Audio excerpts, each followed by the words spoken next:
TRS के कारजा सदर और रियासती वजीर KT रामाराव ने पार्टी लीडर और साबिक वजीर मोहम्मद फरीदुद्दीन के अरकान खानदान से जहीराबाद में मुलाकात करके अपने और अपने वालिद चीफ मिनिस्टर के चंद्रशेखर राव की तरफ से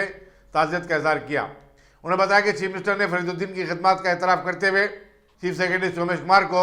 उनकी तदफीन सरकारी एजाज़ात के साथ अदा करने के काम जारी करने की हिदायत भी दी। KT रामाराव ने कहा कि फरीदुद्दीन के इंतकाल से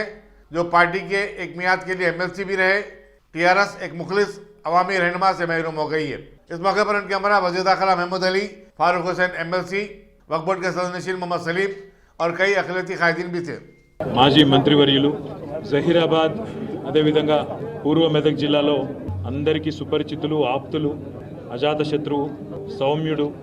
ఎవరు ఎక్కడ కలిసినా కులమతాలకు అతీతంగా, పార్టీలకు అతీతంగా ఎంతో ఆప్యాయంగా పలకరించి ప్రేమగా దగ్గర తీసుకునే మంచి వ్యక్తిత్వం ఉన్న నాయకుడు గౌరవనీయులు ఫరీదుద్దీన్ గారి అకాల మరణం మమ్మల్ని అందరినీ కూడా తీవ్రమైన దిగ్భ్రాంతికి, తీవ్రమైన కలతకు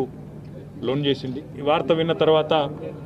గౌరవ ముఖ్యమంత్రి గారు కూడా, కేసీఆర్ గారు మా పార్టీ అధ్యక్షులు, వారు కూడా తన తీవ్రమైన దిగ్భ్రాంతిని వ్యక్తం చేసి నిజానికి వారు ఈరోజు ఇక్కడికి రావాలనుకున్నారు, కానీ స్వల్ప అనారోగ్యం వల్ల వారు రాలేకపోయినారు। కానీ అట్లాంటి మహానాయకుడు, మహానుభావుడు, మంచి వ్యక్తిత్వం కలిగిన నాయకుడు ఫరీద్ గారు లేకపోవడం అనేది కేవలం వారి కుటుంబానికి, టీఆర్ఎస్ పార్టీకే కాదు, పూర్వ మెదక్ జిల్లా మొత్తానికి కూడా ఒక తీరని లోటు। ఎన్నో రకాలుగా ఎన్నో వివిధ హోదాల్లో పనిచేసి రాష్ట్రానికి ఎనలేని సేవలు అందించిన ఫరీద్ గారి వ్యక్తిత్వాన్ని, వారి పర్సనాలిటీని దృష్టిలో పెట్టుకొని గౌరవ ముఖ్యమంత్రి గారు వెంటనే ఆదేశం ఇచ్చి రాష్ట్ర ప్రభుత్వ పూర్తి అధికార లాంఛనాలతో వారి అంత్యక్రియలను పూర్తి చేయాలని చెప్పి కూడా ఆదేశం ఇవ్వడం జరిగింది చీఫ్ సెక్రటరీ గారికి। దానికి అనుగుణంగా ఈరోజు వారి స్వగ్రామం పోతీబీలో ఏదైతే కార్యక్రమం జరగబోతా ఉందో దానికి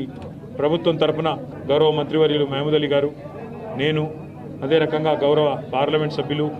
శాసనసభ్యులు, శాసన మండలి సభ్యులు, గౌరవ జిల్లా పరిషత్ చైర్మన్లు, టీఆర్ఎస్ పార్టీ యొక్క వివిధ హోదాల్లో ఉండే గౌరవ ప్రజాప్రతినిధులు, కార్పొరేషన్ల చైర్మన్లు అందరం కూడా హాజరై వారికి ఘనమైన నివాళులు అర్పించి పార్టీ తరఫున, రాష్ట్ర ప్రజల తరఫున వారి కుటుంబానికి తీవ్రమైన సంతాపాన్ని, సానుభూతిని, వారికి ఈ కష్ట సమయంలో మనోధైర్యాన్ని కూడా భగవంతుడు ప్రసాదించాలని చెప్పి కూడా కోరుకుంటూ, వారి వ్యక్తిత్వాన్ని, వారి మంచితనాన్ని రాష్ట్ర ప్రజలు ఎన్నటికి కూడా మరువరనే మాట కూడా చెప్తూ వారి ఆత్మ శాంతించాలని చెప్పి మనస్ఫూర్తిగా కోరుకుంటాం।